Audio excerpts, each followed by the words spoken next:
Hola estudiantes, muy bienvenidos a otra de las clases de consulta acerca del curso de verano de Física 2, X2071. Bienvenidos a todos y hoy vamos a hacer algunos problemas con respecto a la unidad de corriente alterna y ya nos quedan solamente las últimas 2 semanas con respecto a temperatura y después la siguiente con temperatura y calor, y después la última de todas, procesos termodinámicos y leyes de la termodinámica. Bien, vamos a hacer 2 problemas simplemente como para entender la gran mayoría traté de agarrar 2 problemas que nos engloben la gran mayoría de los conceptos que nosotros tenemos a la hora de resolver los problemas de corriente alterna. En general, a mí, bueno, la corriente alterna es, después de ya muchos años que uno estudia corriente alterna, es bastante sencillo en general las problemáticas de corriente alterna. Lo que sí tiene es como muchas diversas formas de presentarnos los distintos recursos. Ya que en corriente continua la corriente es extremadamente aburrida y solamente hace el flujo de corriente en un solo sentido. En alterna, al tener estas ondas electromagnéticas dentro de los cables, y que todos estos fenómenos que nosotros tenemos de almacenaje de energía en el capacitor y en el inductor, y del gasto de energía en los resistores, y el ingreso de energía a través de la fuente, que esto suceda en diferentes momentos del tiempo. Y bueno, eso hace que nosotros podamos ver los recursos de diferentes formas. Lo podemos ver desde el punto de vista circuital y matemático. Para eso nosotros necesitamos los números complejos para describir este tipo de desfasajes temporales que nosotros tenemos. Pero también nosotros lo podemos ver a través de los diagramas temporales de las funciones de las corrientes eléctricas. Hoy vamos a tratar de hacer algunas de estas cosas. Y también lo podemos ver desde el punto de vista de los diagramas fasoriales, que los diagramas fasoriales nos permiten una representación estática de este tipo de diagramas. Entonces, eso es lo que realmente nos sirve a nosotros, básicamente para ir representando todos los circuitos que nosotros tenemos, sí o sí. Nos sirven esas 3 grandes herramientas, y dependiendo de cómo estén los datos, de dónde podemos ir buscando alguna de todas esas herramientas para ir resolviendo todos los distintos tipos de circuitos. Como siempre, recuerden que yo siempre les digo, lo primero que tenemos que buscar es la fenomenología, entender qué es lo que está pasando, cuáles son los datos, cuáles son las incógnitas, qué es lo que nos está pidiendo este tipo de problemas. Y después, una vez que nosotros entendimos la fenomenología, en general la fenomenología de corriente alterna no es complicada, pero simplemente hay que entender que uno tiene circuitos resistivos, circuitos inductivos, capacitivos, y después cualquier tipo de combinación lineal entre ellos. Nada más que eso. O sea, cuando vos tenés circuitos muy complicados, siempre es una combinación lineal de las fenomenologías individuales de cada uno de estos 3 tipos de circuitos madre, que fue lo que intenté hacer en la primera unidad, en donde estaba la parte de circuitos básicos. Entonces, lo que nosotros tenemos en este tipo de... Bueno, una vez que entendemos la fenomenología y entendemos que después son combinaciones lineales, después tenemos que ir a las ecuaciones madre, lo primero que podemos ver, o los principios básicos sobre los cuales vamos a ir trabajando, y después hacia arriba de todo las resoluciones matemáticas. Los principios madres son los mismos, o los principios fundamentales son los mismos principios que uno tiene y que ya conoce, que son las leyes de Kirchhoff, y las funciones de las mismas ecuaciones de Ohm, pero utilizadas para corriente alterna. No se llaman ecuaciones de Ohm para corriente alterna, no tienen ese nombre específico, pero todas las ecuaciones de Ohm que nosotros conocemos, de, no sé, B es igual a I por R, funciona exactamente igual para todas las tensiones en los demás elementos. O sea, la tensión en el capacitor, B sub C, la podemos calcular simplemente como I por la reactancia capacitiva, o la tensión en el inductor, B sub L, la podemos calcular como I por B sub L. Y lo mismo con todas las potencias. Todas las ecuaciones que ustedes conocen de potencias, las pueden calcular para los diferentes tipos de potencia que nosotros tenemos dentro de estos circuitos. O sea que la potencia activa, que nosotros ya la conocíamos de la potencia que nosotros teníamos dentro de los circuitos en corriente continua, como I cuadrado por R o B al cuadrado sobre R,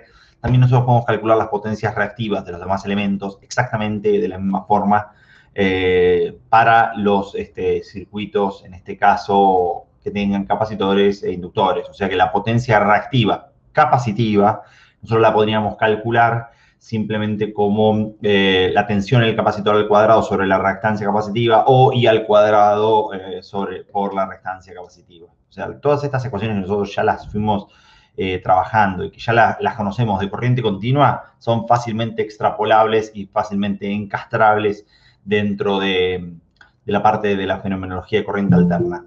Ahora, lo que sucede es que las potencias no representan exactamente lo mismo. O sea, la potencia continua y la potencia activa de corriente alterna, sí. Pero las potencias reactivas, en ese caso, son fenomenologías que, al igual que la potencia aparente de estos circuitos, nos representan, bueno, están en otras partes de estos circuitos. La idea de hoy es hacer un circuito general de corriente continua, y después traje otro circuito para hacer algunas representaciones gráficas, en ese caso, o para que tengamos algún poco de variedad.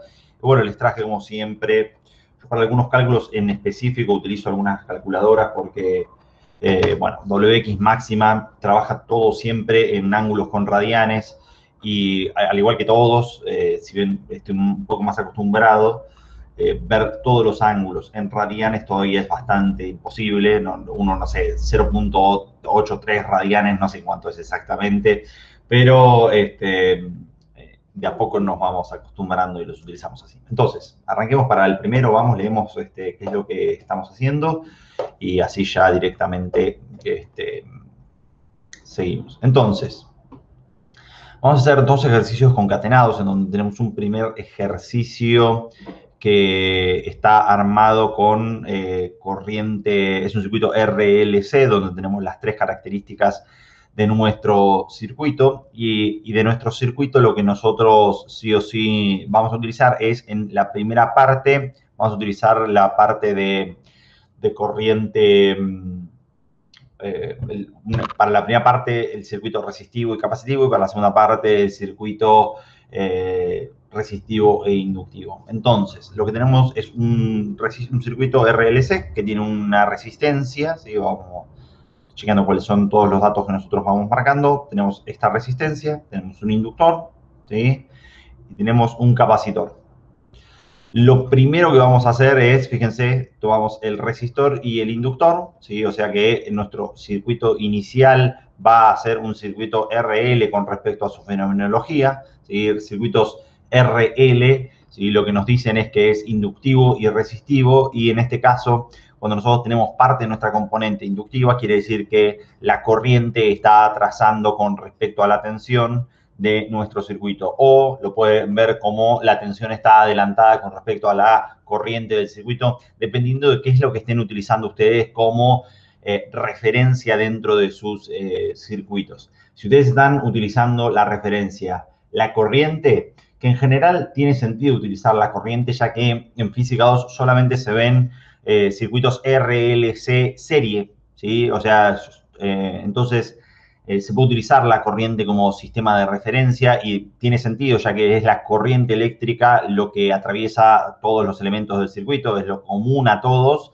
y entonces tiene sentido que utilicemos la corriente. Pero bueno, algunas personas utilizan la tensión como referencia y está exactamente igual de bien para utilizar la tensión, se puede pensar de las dos maneras. Entonces, el voltaje tiene una amplitud de 30 volt, ¿sí? Que ya que nos den un voltaje y que tenga la amplitud, lo que nos está queriendo decir es que estamos utilizando en este caso, ¿sí? No la tensión eficaz del circuito, sino que estamos utilizando lo que se llama la tensión pico, ¿sí? Que es básicamente la distancia que hay entre el cero y el pico de la onda, ¿no? Nosotros podemos relacionar esas tensiones o esas formas de onda entre los valores pico y los valores eficaces. A mí siempre me gusta utilizar los valores eficaces dentro de todas mis resoluciones, porque realmente uno de esa forma no tenés que acordarte a veces que hay múltiplos por 4 o divisiones por 4, que en el caso si estuvieses utilizando las raíces de 2,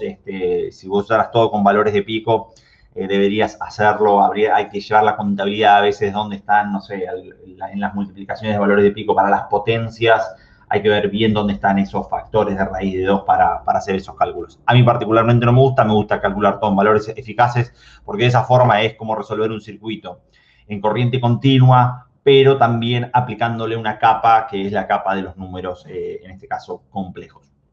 Solamente es eso nomás. Entonces, bueno, y nos dan, en este caso, la frecuencia angular. Fíjense que nos dice esta palabra que es frecuencia angular. Hay algunos libros que la describen así, a la frecuencia angular. A mí no me gusta particularmente que diga ni frecuencia ni ángulo, o sea, porque me da la sensación extraña. Yo a esto, en general, nosotros lo llamamos la pulsación del circuito. La pulsación del circuito es la W, lo que nosotros estamos utilizando para nuestro circuito. Si ustedes no se dan cuenta qué es lo que nos dice con frecuencia angular, lo que nosotros siempre podemos observar es las unidades sobre las cuales está trabajando. Entonces, la frecuencia natural, ¿sí?, de los circuitos, las frecuencias vienen medidas en Hertz, y entonces en este caso, como tiene la frecuencia angular medida en radianes sobre segundo, lo que está hablando en general es de pulsación. A mí no me gusta la palabra frecuencia angular porque ángulo nos da, bueno, una sensación extraña. Recuerden que los movimientos o los circuitos eléctricos en corriente alterna no llevan ángulos, son ondas electromagnéticas que se están moviendo. Es un movimiento, no es ¿cómo se llaman estos? Es un movimiento oscilatorio, y los movimientos oscilatorios, las oscilaciones, ¿sí?, son movimientos rectilíneos, no son movimientos de ángulos. Por eso en particular no me gusta la palabra. Pero más allá de eso, uno se puede dar idea con respecto a qué es lo que uno está trabajando. Entonces, hagamos algunas de estas soluciones. Entonces, vamos a ingresar, como siempre, los datos de nuestro problema. En este caso, los datos que nosotros tenemos son el resistor de 200 ohm. Después tenemos 0.4 de nuestro inductor. Y después tenemos nuestro capacitor, que es nuestro capacitor 6 microfaradios, nuestro capacitor 6 por 10 elevado a la menos 6. Ahí tenemos, a la 6 no, a la menos 6. Después de 10 años mi teclado ya me está fallando. Después tenemos una tensión pico, ¿sí?, que es de 30 volt, que es lo que tenemos ahí, y la frecuencia angular dentro de nuestro problema, vamos a la mayúscula, 250 radianes sobre segundo. Ingresamos todos nuestros valores. Entonces, 200, 0.4, siempre conviene pegar una chequeada a esto. 3 sobre 500 es básicamente 0.6, ¿sí?, de 6 por 10 a la menos 6. La tensión pico 30, la pulsación 250. Y entonces, lo que nosotros necesitamos calcular básicamente dentro de nuestro circuito es calcular cuánto vale la impedancia, ¿sí?, dentro de nuestro circuito, RL, ¿sí? Usted tiene un resistor, un inductor y un capacitor. Suponga que el resistor y el inductor construyen un circuito serie con una fuente de voltaje. O sea que lo que nosotros estaríamos haciendo básicamente es esto. Resistor y el inductor, y tenemos el circuito que nosotros estamos buscando. Nos pide cuál es la impedancia del circuito, cuál es la amplitud de la corriente, nos está pidiendo la amplitud de esta corriente, cuáles son las amplitudes de voltaje en los terminales del resistor y del inductor, o sea, nos está pidiendo calcular cuáles son las caídas de tensión en ambos parámetros, cuál es el ángulo de desfasaje entre el voltaje y la corriente, y nos pide la fuente de voltaje se adelanta o se atrasa con respecto a la corriente, construya un diagrama fasorial respecto a esto, y lo que vamos a hacer nosotros es, vamos a usar un simulador. A mí me gusta mucho, si bien yo les mostré uno que está de FET, de los simuladores, yo uso uno que me gusta un poco más, es un poco más profesional, simplemente digo profesional ahí con respecto a... no es que sea más profesional, simplemente tiene otras características, sirve mucho para, bueno, circuitos eléctricos. Yo hago muchas cosas. Creo que lo vimos un día que resolvimos circuitos eléctricos de corrientes continuas. Sirve simplemente porque podemos resolver circuitos más complejos que simplemente los circuitos que que nos deja FET, porque FET nos deja siempre entre algunos valores solamente modificar lo que nosotros tenemos. Entonces, vayamos a calcular estos datos. Entonces, tenemos los datos directos dentro de nuestro problema. Entonces, hagamos el cálculo de los datos indirectos. Cálculo de los datos indirectos me refiero a que nosotros tenemos este tipo de parámetros como L y C, y entonces nosotros necesitaríamos calcular el parámetro XL, ¿sí? Que sería omega por L en este caso, ¿sí? La pulsación por la reactancia. Lo que nos conviene en algún momento es hacer que este parámetro sea complejo. Nosotros podríamos ya inclusive dejarlo como un parámetro complejo. Fíjense que lo que nosotros podemos hacer es agregar el % y por i y avisarle a nuestro parámetro XL que ya tiene el número complejo asociado a ella, o simplemente lo dejamos como XL y después cuando llamamos a la variable le enchufamos ahí la variable compleja para que entienda que es una de estas variables complejas. Yo simplemente por el hecho de no volverme de mente... Bueno, hay algunos profes que también pueden no enseñarlo. Creo que no estaban los números complejos a veces armados dentro del programa de Física 2, no está la parte de números complejos, pero es algo muy normal, ¿viste? Usar los números complejos para la resolución de este tipo de circuitos. Bien, armamos XC, si bien probablemente no lo utilicemos, ¿sí? 1 dividido omega por C, ¿sí? Nuestros parámetros. ¿Sí? Si recuerden que si ustedes necesitan en algún momento ver cuánto valen algunos de estos números, le ponen coma numer y entonces les devuelve en ese caso los números que ustedes estén calculando. Si bien no sé si lo voy a utilizar, tengo la tensión pico y entonces podría calcular cuánto vale la tensión eficaz. La tensión eficaz es la relación entre la tensión pico y la raíz cuadrada de 2, SQRT2. Bien, 15 sobre 2 y otra vez, si nosotros no sabemos cuánto es esto en algún tipo de número, lo tenemos ahí como un número eficaz. Cálculo de estas variables indirectas. Y después tenemos la pulsación W, que eso ya lo tenemos en general. Entonces nos dice, ¿cuál es la impedancia del circuito? Recordemos nosotros que la impedancia de nuestro circuito es la combinación de las dos fenomenologías. Vos, en este caso, tenés una caída de potencial dentro de tu circuito por dos fenomenologías distintas. Uno tiene la corriente eléctrica que circula acá simplemente, y después tenés una caída de potencial en el resistor, que la conocemos. La caída de potencial en el resistor se debe a la ley de Ohm. Se debe a la ley de Ohm simplemente porque es circuito resistivo. Los choques atómicos entre la corriente eléctrica, entre los electrones y los protones de la materia del resistor, hacen que tengas esas caídas de tensión. Y después también tenés una caída de tensión que corresponde en el inductor debido a la variación del campo magnético. Al tener un inductor, vos lo que estás teniendo adentro del mismo es un campo magnético, y tu campo magnético está variando porque la corriente es lo que lo está haciendo variar. Entonces vos tendrías ese flujo magnético que es una función temporal, y entonces como ese flujo magnético crece y decrece, recuerden ustedes que cuando tienen un campo magnético variable, lo que uno tiene siempre entonces es algún tipo de caída de tensión. Y entonces vos lo que tenés ahí es una caída de tensión que depende de L, es un parámetro en ese caso constante, similar a lo que sería la resistencia, en verdad es similar a lo que sería la capacidad, mejor dicho.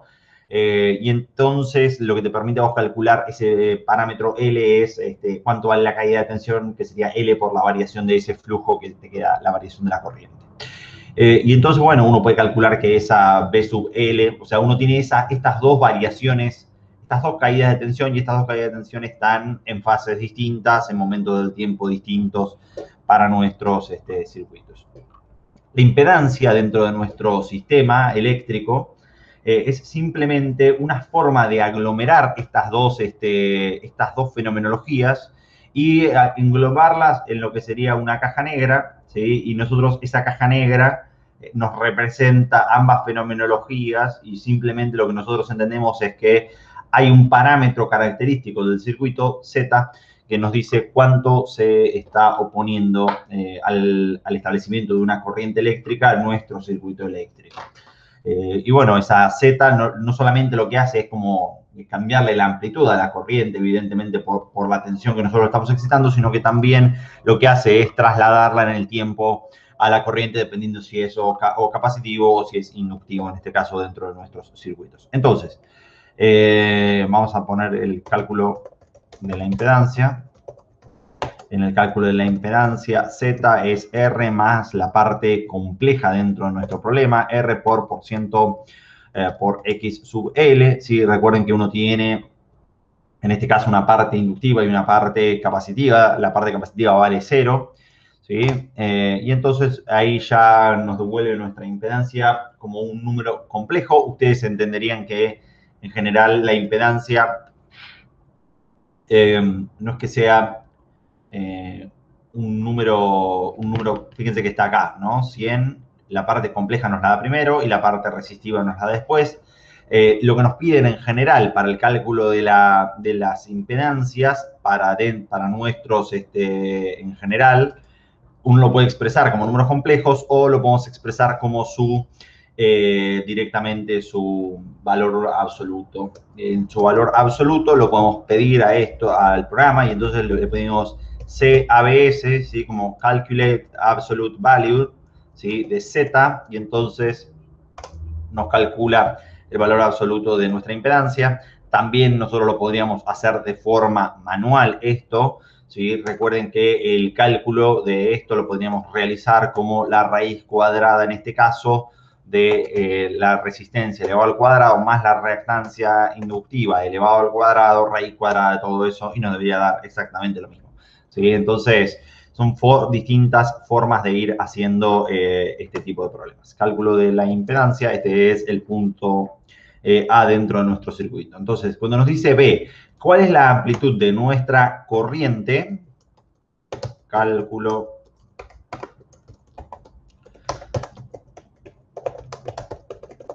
de corriente, ¿sí? Recordemos que entonces nosotros podemos calcularlo utilizando los valores eficaces o los valores pico. Como nos está pidiendo la amplitud, uno ya directamente lo puede hacer con el valor pico, pero si te gusta trabajar con valores eficaces, lo puedes utilizar haciendo valores eficaces y después transformas el resultado en valor pico. Simplemente la relación entre estos valores eficaces y los valores picos es una cosa de escala nomás, es un cambio de escala para poder seguir trabajando. Entonces, el cálculo de la amplitud de la corriente, esto es simplemente la ley de Ohm en corriente alterna, ¿sí? La ley de Ohm en corriente alterna, la corriente era la tensión dividido la resistencia. Entonces, en corriente alterna lo que nosotros hacemos es que la corriente es igual entonces a la tensión dividido la impedancia. Y ya está, no hay mucho más que darle vuelta. Usamos entonces la corriente eléctrica I en mayúscula. Recuerden que la I en mayúscula va a ser denominación de corriente, la I en minúscula es el número complejo, sí o sí. En electricidad, en electrotecnia se utiliza en general la I, la J para el número complejo, y para no hacerte lío entre tantas cosas, después uno tiene muchos cálculos. Entonces, usamos la tensión en valor pico y lo dividimos por la impedancia. Voy a poner a este valor CABS, le vamos a llamar ZM, como para que se entienda que es el Z módulo y poder llamarlo dentro de las variables. Porque si yo hago simplemente la corriente dividido Z, fíjense, el valor pico de la tensión dividido Z, me devuelve un número complejo, ¿sí? Pero fíjense que no me hizo nada, me tiró la división directamente. Entonces, uno podría encontrar, en este caso, ¿sí?, formas para que estos números complejos sean más a menos directamente. Entonces, lo que nosotros podemos hacer son algunos comanditos para el final, o lo llaman después, una vez que está calculado esto, o los podés nombrar. Le podés poner algo que te devuelva lo siguiente: rect form, ¿sí?, forma rectangular, y que me llame a la corriente eléctrica ahí, y ahí nos lo devuelve como en forma rectangular, como un número complejo directamente. O simplemente podemos ponerle polar form, ¿sí?, como forma polar de la corriente, y nos lo devuelve como un módulo y un ángulo. Entonces, estas cosas ustedes las pueden hacer desde su calculadora. Entonces, la mayoría de los que tienen en la Casio esta plateada pueden hacer, llamar al menú de los números complejos y entonces te lo calcula directamente de esa forma. Entonces, la amplitud de la corriente es 0.1341 amperes, fíjense. Esto se llama la igualdad de Euler. Simplemente nos describe la corriente eléctrica como un módulo y un ángulo. El ángulo está expresado netamente en radianes y al ser negativo nos está diciendo ahí particularmente que es un circuito inductivo, o sea, la corriente está atrasada con respecto a la tensión que utilizamos nosotros en este caso de referencia y está retrasada 0.46 en ese caso. 0.46 radianes, sí, no es que es 0.46, eso hay que hacerlo a veces algunos cálculos a mano, como les había dicho. Si ustedes no están acostumbrados a trabajarlo con los números complejos, entonces no hay problema, nosotros podemos recalcular la corriente directamente como la tensión pico dividido Zm, que es el valor absoluto, entonces nos da el valor, en este caso nos da el módulo de la corriente, ¿sí? Simplemente como, bueno, como la corriente. Que es la amplitud de la corriente. ¿Cuáles son entonces las amplitudes de voltaje en los terminales del resistor y en los terminales del inductor? Entonces, este es el cálculo de VR y VL directamente. Entonces, para hacer estos cálculos de VR y VL, lo que podemos hacer es aplicar la ley de Ohm de cada uno de los voltajes. Como nos está pidiendo cuál es la amplitud de voltaje y no me está pidiendo los ángulos, solamente calculo eso. Entonces, para VR utilizo esta corriente que yo calculé y la multiplico por el resistor, obtengo cuánto vale la tensión de VR. Para la tensión del inductor, B le llamo simplemente, pero sería BXL de la reactancia inductiva. Lo que utilizo también entonces es la corriente y lo multiplico por la reactancia inductiva dentro de nuestro circuito. Recordemos que estas dos tensiones no son tensiones que uno las pueda sumar literalmente, porque fíjense que tengo 26 y 13, eso me da 39, ¿sí? Que me esté dando 39 quiere decir que habría más tensión que la tensión de la fuente, pero si uno hace un cálculo eléctrico auxiliar, uno puede hacer SQRT y las sumas en cuadratura, porque son fenomenologías que se encuentran en cuadratura, de igual forma que sumamos las inductancias, y si uno hace VR al cuadrado más BL elevado al cuadrado raíz cuadrada de, y ahí da 30 clavado, ¿sí? Básicamente afirmándonos que estos cálculos que nosotros hicimos estábamos, en este caso, dentro de lo correcto. Lo que también nos pide en este caso es cuál es el ángulo de fase entre el voltaje con respecto a la corriente y el voltaje se adelanta o se retrasa en relación a la corriente, ¿sí? Entonces, ese ángulo de fase, ¿sí? Nosotros ya lo tenemos de acá y ya nosotros lo sabemos que al ser negativo con respecto a la tensión que nosotros tomamos de fase, está atrasada la corriente con respecto a la tensión que nosotros propusimos. También lo podemos saber nosotros acá. Fíjense que la corriente en forma rectangular es 0.06 dividido 0.012, o sea, nos lo está dando en ese caso. Si nosotros no lo sabemos, vamos a hacer estos cálculos de ángulos de desfase. ¿Sí? En este caso sería el cálculo de desfase, el ángulo en este caso nosotros lo llamamos phi. Mayúscula o minúscula. A mí me gusta el minúscula. Pero bueno, el que les guste a ustedes. Entonces, si bien nosotros lo podríamos tomar de allá, lo que nosotros podemos hacer es simplemente, fíjense que como hicimos el cálculo del valor absoluto, ¿dónde estaría este valor absoluto? ZM, SQR, CABS, ¿sí? Lo que nosotros podemos pedirle es que nos calcule el arco tangente, calculate a tan, creo que era CARG, que nos calcule el argumento, en este caso, y lo que nosotros podríamos pedirle es que nos calcule el argumento de la corriente eléctrica, y entonces nos debería devolver, en este caso, el ángulo de nuestra corriente eléctrica I. Nos lo está devolviendo este argumento, ¿sí? De vuelta, nos lo devuelve en radianes como ángulo, ¿sí? ¿Pero por qué eso? Porque en verdad la matemática no utiliza los ángulos en sexagesimales. Entonces yo voy a ponerlo, lo hago así, cálculo manual. ¿Sí? Y entonces el ángulo manual, lo que nosotros lo hacemos Lo podemos ir haciendo como arco, tangente, arco tan, ¿sí? Directamente de lo que sería la parte imaginaria dentro de nuestro número o la parte compleja de nuestra impedancia, ¿sí? Dividido la parte real, o sea, menos 0.06 menos 0.06 dividido 0.12. Este es el cálculo que uno realiza y así lo agregamos como en numeritos de sexagesimales. Bien, entonces shift tangente 0.06 0.12. Y esto nos da menos 26.56 grados directamente. A ver si nos sale un simbolito.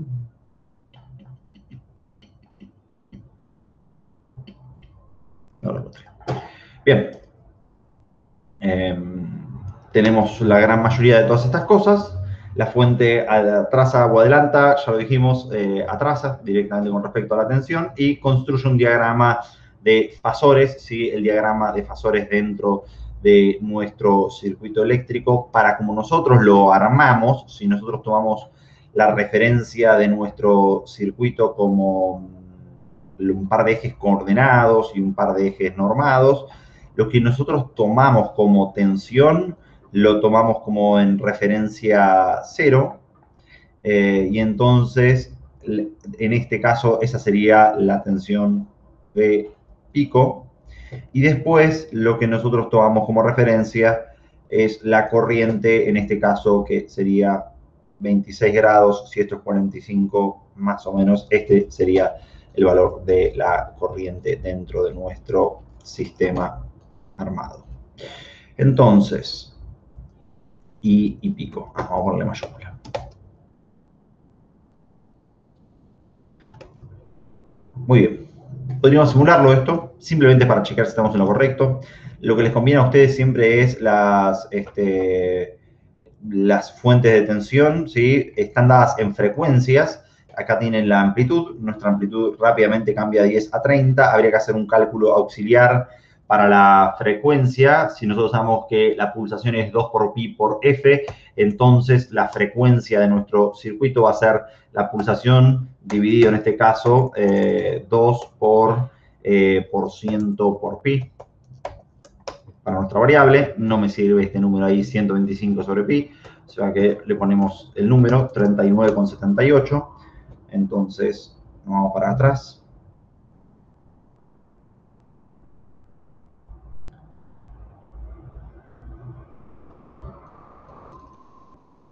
$39,78, 39,8. Y después tenemos un resistor y un inductor en serie, como nosotros los veníamos armando. Resistor, inductor, conectamos esto acá, conectamos esto acá abajo. Vamos a retirar. Sí o sí, recuerden, cuando les cae una fuente de tensión a ustedes, el de arriba es el borne positivo, el de abajo es el borne negativo. Y si ustedes las empiezan a rotar, la fuente de tensión, fíjense lo que pasa. Uno la rota y ahí ya quedaron cambiados, pero la onda también te queda en el mismo sentido, o sea que uno tiene que estar muy atento a cómo uno arma las polaridades de las fuentes de tensión directamente ahí. Y entonces lo que nosotros podemos ya hacer es ingresar los valores. La resistencia 100, esto valía 200, y la inductancia 0.4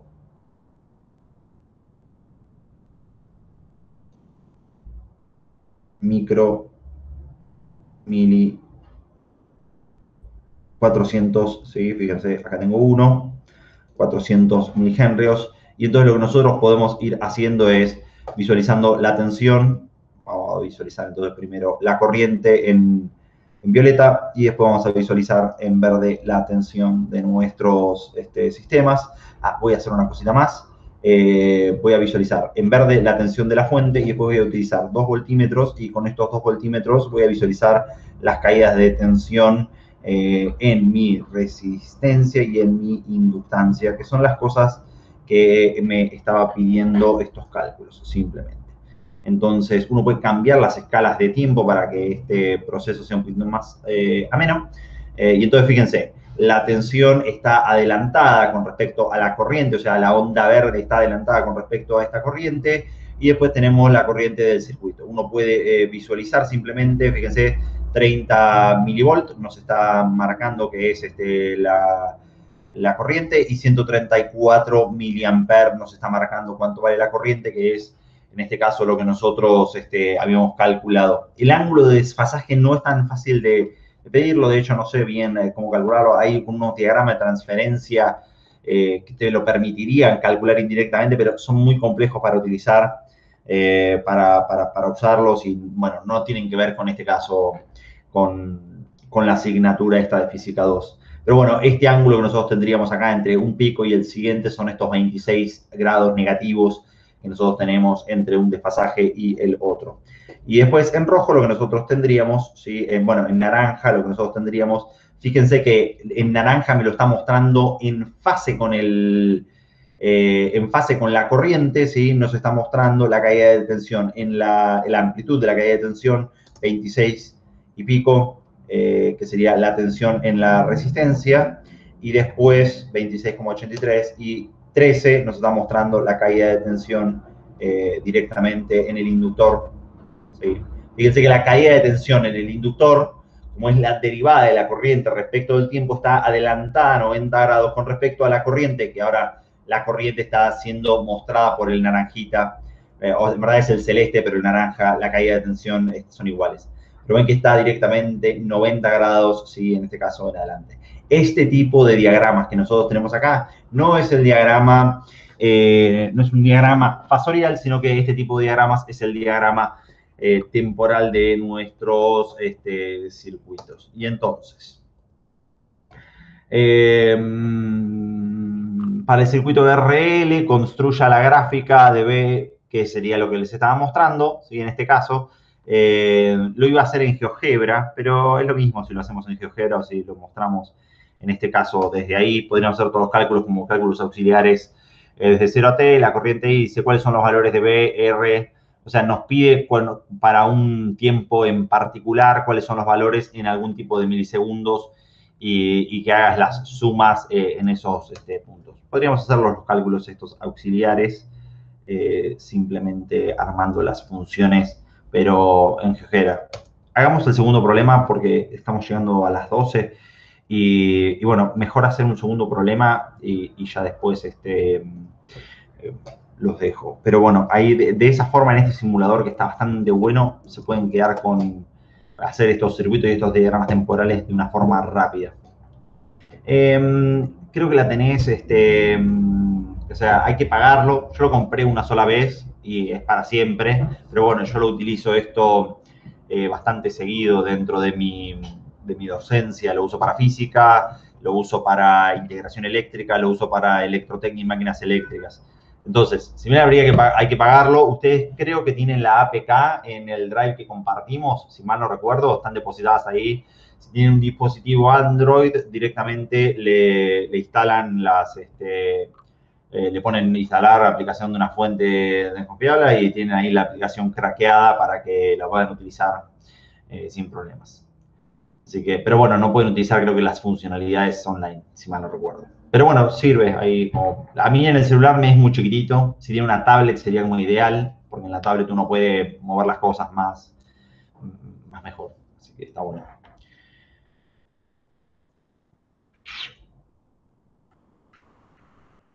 No me acuerdo cuánto salía. Tal vez le habré pagado 5, 10 dólares, pero ya la compré hace muchísimo tiempo. Con la devaluación se pagó sola. Bien, vamos al segundo de los problemas que nosotros tenemos para el día de hoy. Entonces, se los guardo. Lo tenemos acá. Unidad 6, corriente alterna.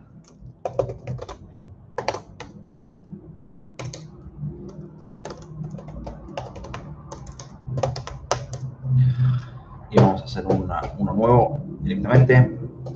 Entonces, vamos a nuestro enunciado directamente, que es lo que tenemos que hacer nosotros el día de hoy.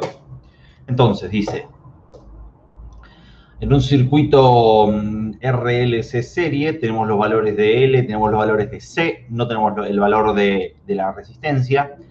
donde nos dice la amplitud de voltaje de la fuente es 120 volts, o sea, cuando nos habla de amplitudes o valores pico, se está refiriendo siempre a los valores, en este caso, de valores pico, y entonces si queremos hacer cálculos cómodamente, lo tenemos que calcular indirectamente con los valores eficaces. Otra vez, nos dice, ¿cuál es la frecuencia angular de resonancia del circuito? Nos dice frecuencia angular de resonancia, donde nos está pidiendo W de resonancia de este circuito, y dice, cuando la fuente opere en la frecuencia angular de resonancia, la amplitud de la corriente del circuito nos da la amplitud de la corriente, dice cuál es la resistencia, cuánto vale la resistencia en este caso, y a la frecuencia angular cuáles son los máximos de voltaje entre los terminales del inductor y del capacitor. Bueno, y les voy a mostrar un gráfico que a mí me parece siempre que esto es un insight como para entender un poquitito bien cómo funciona la frecuencia de resonancia y cómo uno simplemente a través del enunciado uno puede entender un poco más simplemente cómo están operando estos circuitos. Entonces, grafiquito, si viene una pavada, hacer un esquema de un circuito RLC serie, hay que hacerlo, simplemente como para entender cuáles son las magnitudes que nos están dando de datos, siempre, vamos a hacerlo así. R. Esto qué difícil que es con el mouse. R, L y C. ¿Sí? Tenemos entonces de los datos L y C directamente. Esto R va a ser una de nuestras incógnitas que nosotros tenemos. Y tenemos la tensión pico, en este caso, de esta fuente que nosotros tenemos acá. Entonces, como siempre, nuestra primera parte es el ingreso de nuestros datos. Para el ingreso de nuestros datos, tenemos la tensión pico de la fuente. La tensión pico de la fuente es 120 volts. Tenemos la autoinductancia, ¿sí? 0,28 henrios, o sea, nos lo da ya en valores de valores henrios. A veces pueden venir múltiplos o submúltiplos. Tenemos el valor de la capacidad dentro de nuestro valor, 4 por 10 elevado a la menos 6.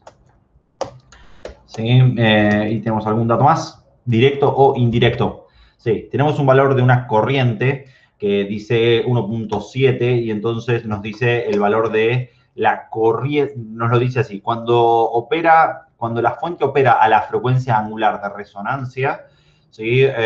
La amplitud de la corriente en el circuito es tanto. Entonces, sería esto, la corriente pico O. ¿Sí? En general, muchos libros utilizan OR, le podrían poner ustedes. Utilizan cualquier tipo de nomenclatura que les quede cómoda para entender qué es lo que están buscando. Muchos libros utilizan el sufijo 0 como para hablar de los circuitos cuando están hablando de la resonancia de los circuitos. Entonces, simplemente pueden hacerlo de esa forma como para entenderlo. O le ponen R para entender que están hablando de la corriente pico de resonancia. Lo que les quede cómodo, pero siempre utilicen lo mismo, o sea, acostúmbrense a uno y lo van utilizando. Esto vale entonces 1.7 amperios. Amperios, me levanté en España hoy.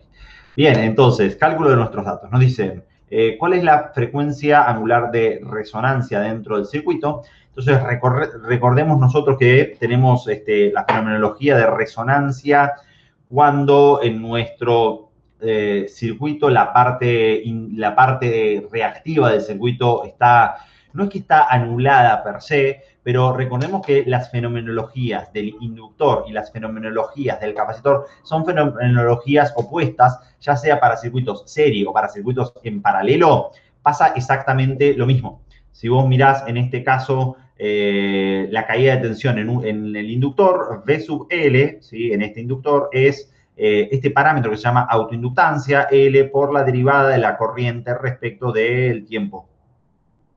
Y si vos tenés el más y acá tenés el menos de tu capacitor de esta caída, o sea, todo esto siempre teniendo en cuenta que la corriente estaría circulando en este sentido, la caída de tensión en tu capacitor, ¿sí? Recuerden esto de la unidad 2, nosotros podíamos calcular la tensión, la diferencia de voltaje entre las placas de un capacitor como la carga, ¿sí? Como la carga dividido la capacidad, Q sobre C. Y entonces, si van a la unidad 3, la primera definición de corriente eléctrica es que la corriente eléctrica I es la derivada de la carga respecto del tiempo. O sea que la carga, en definitiva, termina siendo la integral de la corriente respecto del tiempo. O sea que nosotros podríamos calcular la tensión en el capacitor como 1 sobre C por la integral de la corriente diferencial del tiempo. O sea que, en definitiva, esta es la fenomenología opuesta de la cual hablan todos. Si vos tenés funciones sinusoidales, suponete que tu corriente es un seno, la tensión en tu inductor va a ser un coseno porque es la derivada y la tensión en tu capacitor va a ser un menos coseno. O sea que lo que vos estás teniendo dentro de uno de estos sistemas, RLC, cuando tenés las funciones temporales, termina siendo que vos tenés en resonancia tanto la parte reactiva, capacitiva, como la parte reactiva, inductiva, las tenés en contrafase. O sea, si vos tenés que esto es un coseno, sería similar, no me va a salir a dibujarlo bien, pero esto sería V sub L, que sería un coseno. Y después, en el capacitor, lo que vos tenés es V sub C. Ambas dos, en la parte de resonancia, ¿sí? Son opuestas, y o sea, las fenomenologías son opuestas. Y lo que te puede cambiar en el circuito, estando en resonancia o no estando en resonancia, es simplemente la amplitud. O sea, las fenomenologías claramente son opuestas, pero después lo que tenés es, si tu circuito está siendo más inductivo, es que la tensión en el inductor es más grande que la tensión en el capacitor. Si tu circuito es más capacitivo que inductivo, es tu tensión en tu capacitor es más grande que la tensión en el inductor. Y si están en resonancia son exactamente iguales y diametralmente opuestas, lo que hace es que tenés las tensiones dentro del circuito, existen estas sobretensiones, pero lo que termina pasando es que esas sobretensiones, al ser diametralmente opuestas, se van no es que se cancelan, pero su suma da cero. Eso es lo que realmente uno debería decir. Entonces, bien, frecuencia de resonancia.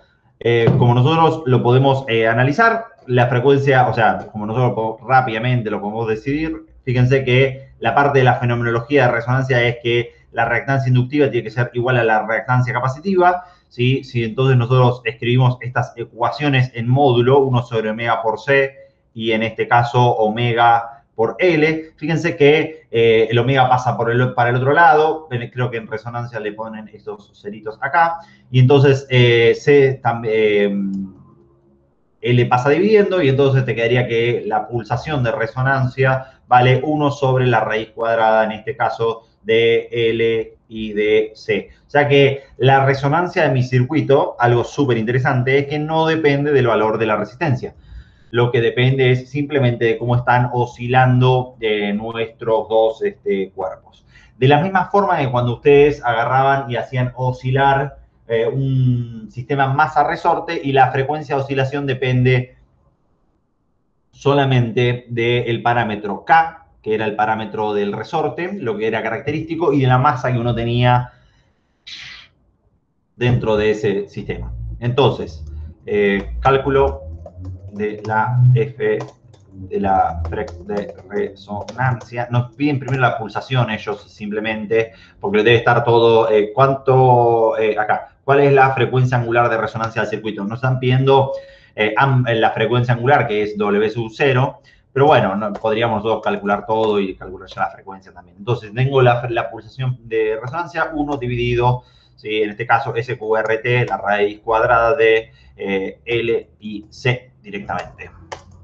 Hermoso, 944. Estos son radianes sobre segundos. Si yo quisiera calcular la frecuencia de resonancia, ¿sí? Esto sería W dividido, vamos a poner un 2 por ciento pi, para que entienda esto. Y vamos a poner coma número para entender la frecuencia, 150 Hz.38 directamente. Entonces, cuando la fuente opera a la frecuencia angular de resonancia, la amplitud de la corriente es 1.7. ¿Cuál es el valor de la resistencia? Entonces, cálculo de resistencia.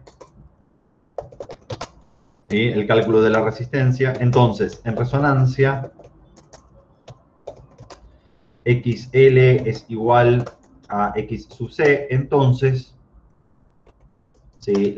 Entonces la impedancia es igual a la resistencia de mi circuito. O sea, como están estas dos fenomenologías diametralmente opuestas, toda la caída de la tensión de la fuente pico cae en la resistencia, ¿sí? Y entonces mi impedancia es solamente igual a mi resistencia. Esto lo podríamos ver en un diagrama de impedancias, ¿sí? En donde te queda solamente esto. Entonces, en resonancia, lo que nosotros podemos calcular es el cálculo de la resistencia simplemente como la tensión en valor pico dividido mi corriente de resonancia pico, ¿no? O IPO directamente, ¿no? IPO como lo llamamos nosotros acá.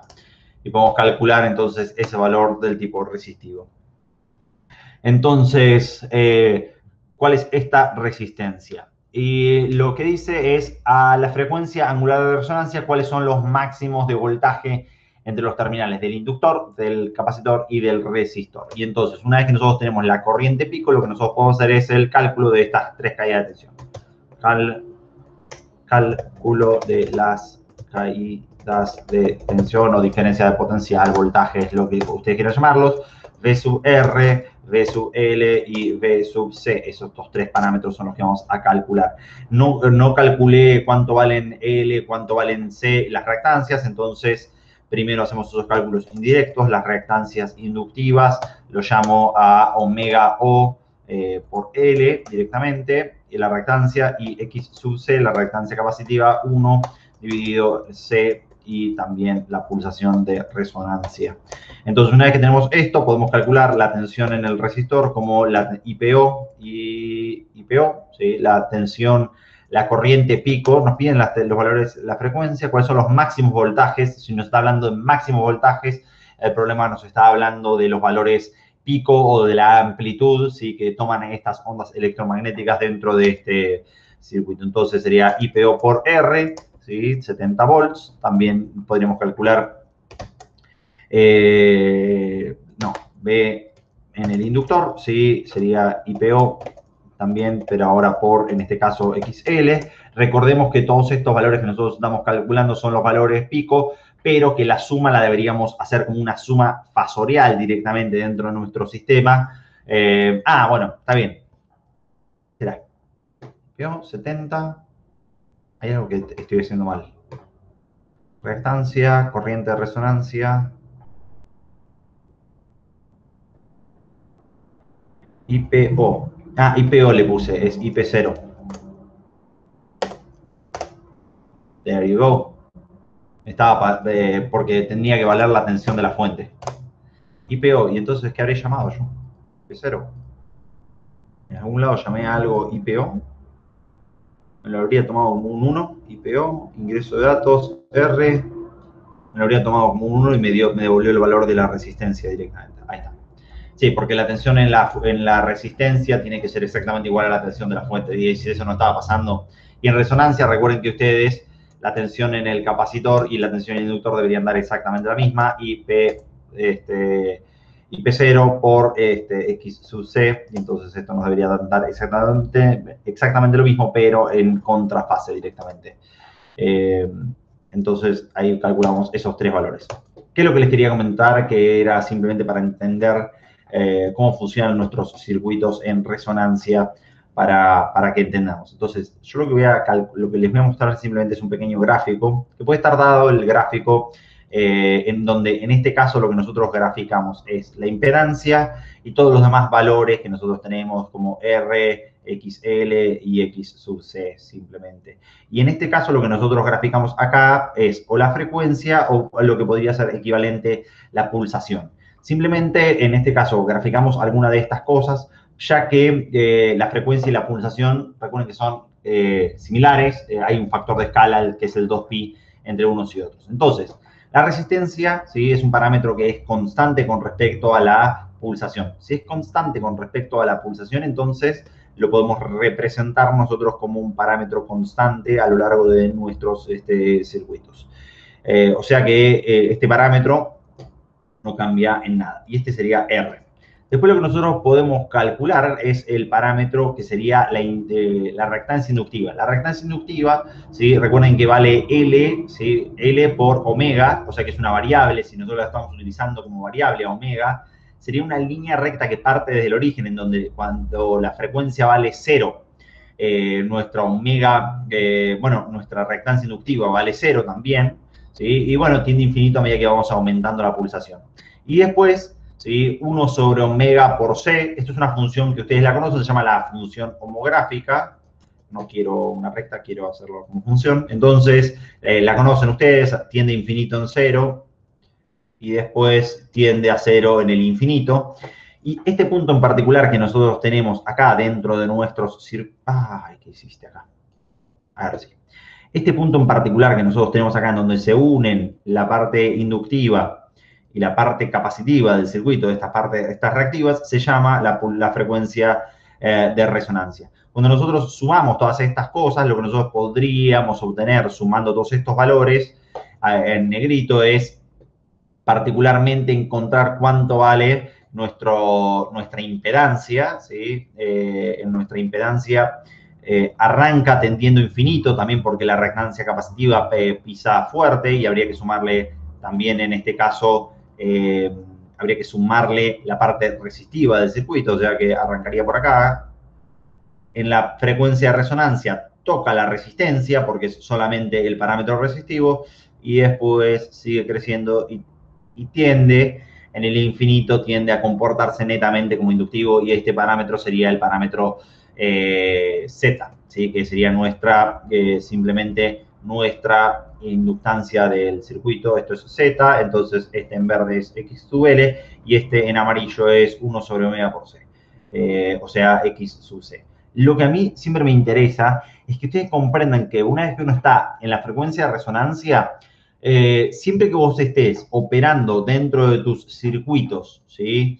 Por encima de la frecuencia de resonancia, tu circuito va a estar trabajando como circuito inductivo. Porque fíjense que indistinto de donde yo estoy parado acá, en esta parte, ¿sí? Siempre mi parte reactiva inductiva va a ser más grande que mi parte reactiva capacitiva. Entonces, los circuitos que operan por arriba de la frecuencia de resonancia se comportan como circuitos RL. Y la opuesta, circuito que opera por abajo de la frecuencia de resonancia, fíjense que si hacemos la opuesta, la parte reactiva capacitiva, ¿sí? Es siempre más grande que la parte reactiva inductiva y entonces siempre que vos tengas un circuito que esté operando por debajo de la frecuencia de resonancia, tu circuito se va a estar comportando como resistivo y como circuito capacitivo. Esto indistinto de los valores de R, L y C, fíjense que fue algo netamente teórico, o sea que uno lo puede tomar de esa forma simplemente para su funcionamiento de cada una de las partes.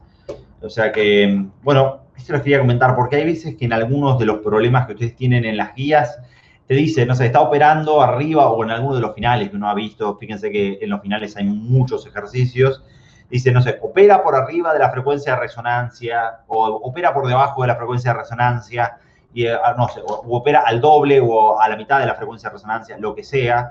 Siempre que te esté dando ese dato, indirectamente vos lo que podés estar sacando es cómo se está comportando tu circuito. Siempre es lo mismo. O sea, arriba de la frecuencia de resonancia, resistivo inductivo. Abajo de la frecuencia de resonancia, reactivo capacitivo y resistivo. O sea que eso les sirve como buen dato para que lo tengan y entiendan esos comportamientos dentro de esos circuitos. Bueno, si quieren entonces les dejo